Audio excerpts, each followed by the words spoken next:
Your next news update is at 8. Chicago's Morning Answer continues next on AM 560, The Answer. Now,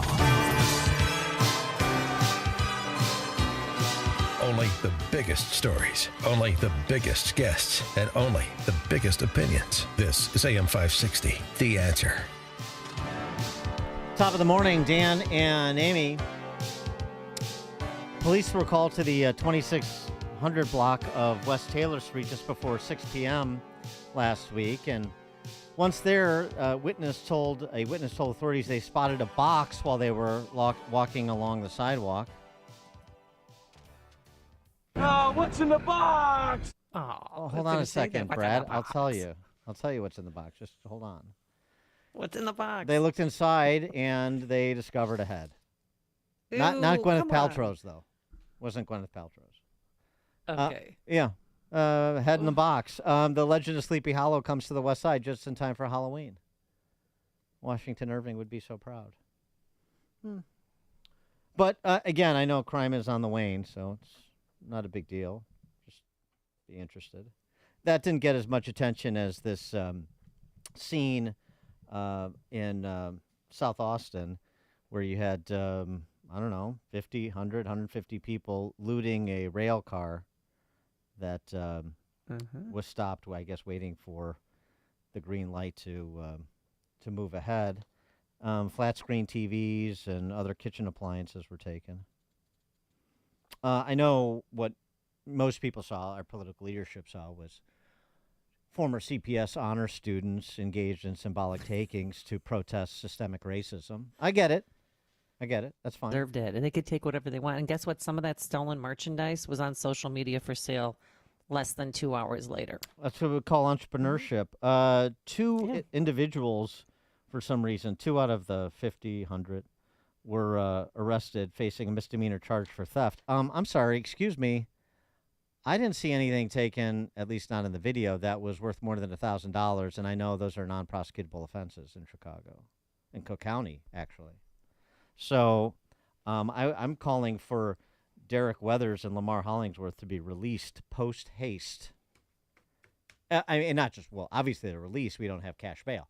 I mean, released and charges dropped. That's offensive. Right. The scene that was making the rounds on social media that looked like a scene from Johannesburg, that's not offensive. What's offensive is that anyone was charged. That upsets me. As I know it does Kim Fox. Thomas Weitzel is... Give me that train, Dan. Give me that. Give me that train. Thomas Weitzel is retired chief of police for the village of Riverside. He joins us now. Tom, thanks for joining us. Appreciate it. Good morning, Dana and Emmy. So, I don't know, what do you want to tackle? The head or the train?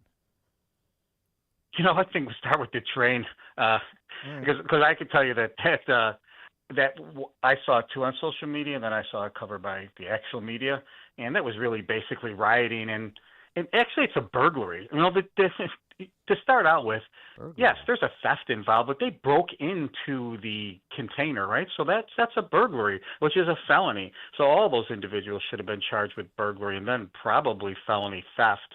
Ooh, felony. I mean, sometimes those kitchen appliances, flat screen TVs, they'll just fall out of a rail car like they do off a truck. And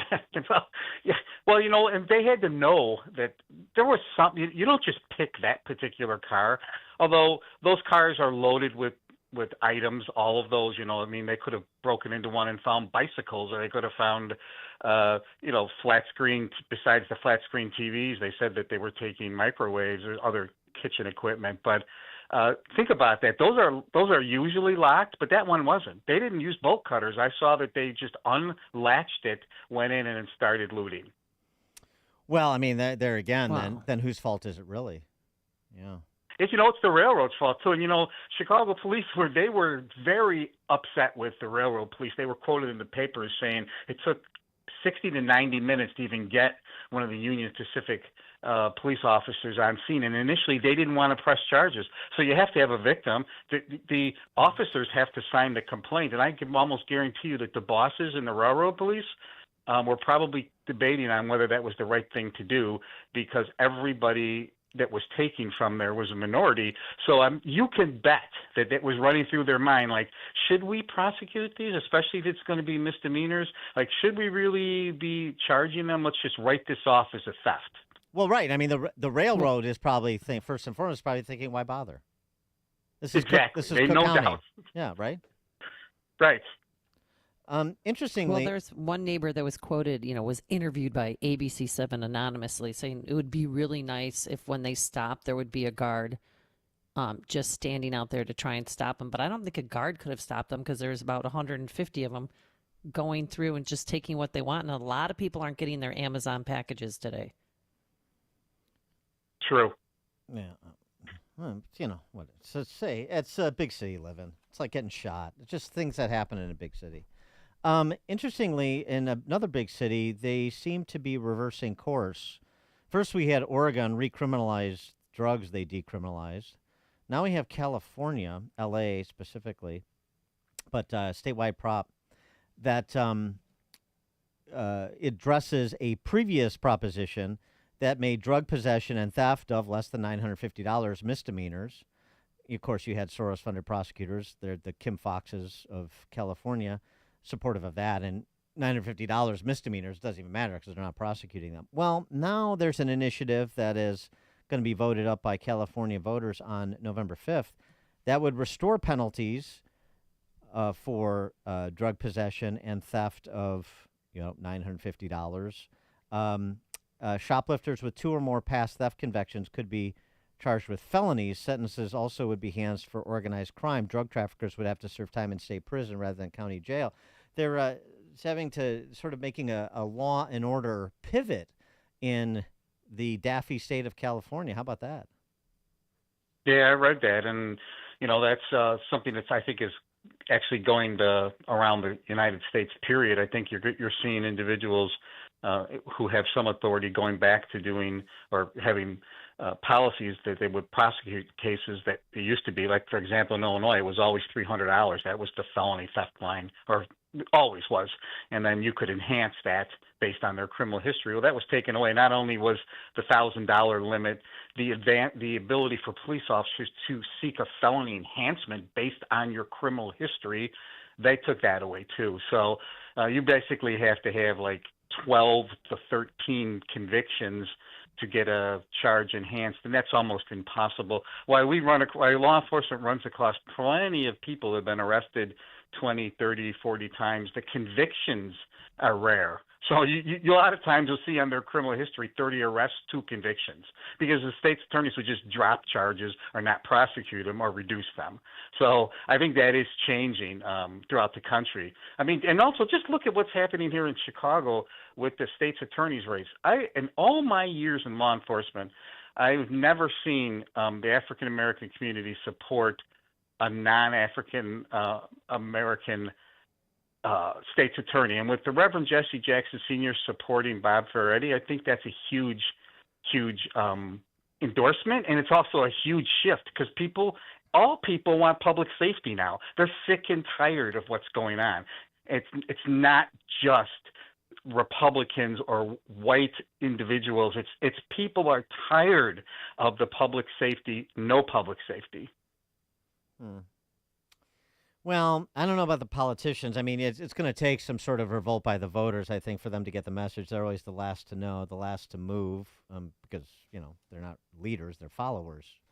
And out of D.C., sort of the flip side of California, they're still not getting it. The D.C. metro system has only about 30% of bus riders pay for the bus service. So the agency is considering a change because, it's seen a problem with their funding model when only 30% of the riders pay.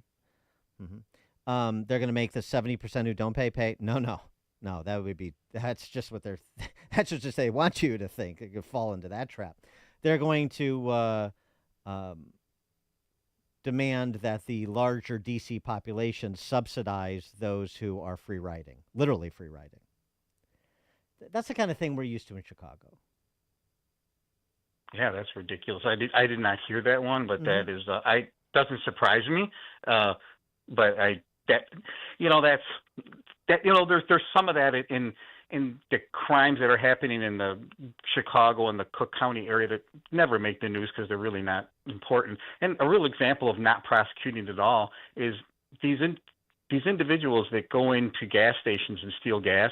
Like all my kids are police officers, and they have an order now that they don't even go after those. So you can come into the gas station, pump up, and that's what's called theft of service. You put in $40 in gas.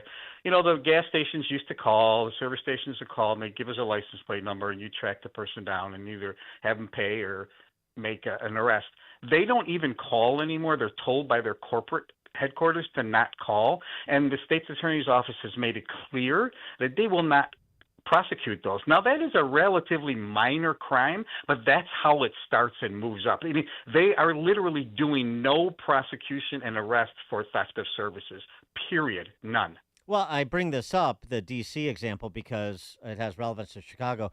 Where do you think the CTA and the RTA are going to go because of the lack of ridership and or the lack of the declining ridership they have that actually pays?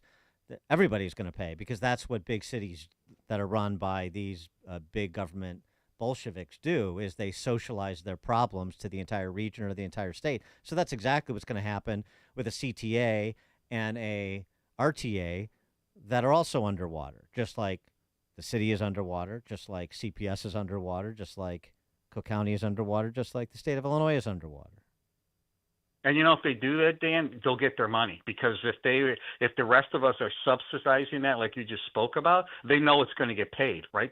So the money's that 70% is going to come in, because if they're having either trying to get the government, meaning the state of Illinois, to subsidize it, or have the riders that are paying or buy the cards all the time by raising prices, then they're going to get that missed money. It's a for sure. Mm-hmm. So that's what they're going to do. I would agree with you. Yeah. Yeah, so you can look forward to that. And hey, again, big city living, blue state living. Thomas Weitzel, retired chief of police for the village of Riverside. Tom, thanks as always. Appreciate it. Thank you. Have a great morning. You too, and he joined us on our turnkey.pro answer line. The more you listen, the more you'll know. This is Chicago's Morning Answer. Morning Answer on AM 560. The Answer. Signature Bank is Chicago's fastest growing independently owned business bank. A bank where relationships still matter. Signature Bank knows your name and your story. I'm Dan Proft, and I know this because Signature Bank is my business bank. I'm Scott Bartmus, co-founder of ESCO, a security and fire alarm services business, and a customer of Signature Bank. We work hard to give our customers peace of mind, so it's nice to know that while we have our customers' backs, partners like Signature Bank have ours. When COVID hit, there was a lot of uncertainty for many businesses, particularly surrounding the PPP loan program, with parameters and deadlines changing constantly. The executives from Signature Bank worked weekends alongside their staff, filling out and submitting applications to ensure they took care of us. That type of dedication is hard to find, but we found it with Signature Bank. Signature Bank helps local businesses succeed. Want to learn how Signature Bank can help turn your business vision into reality?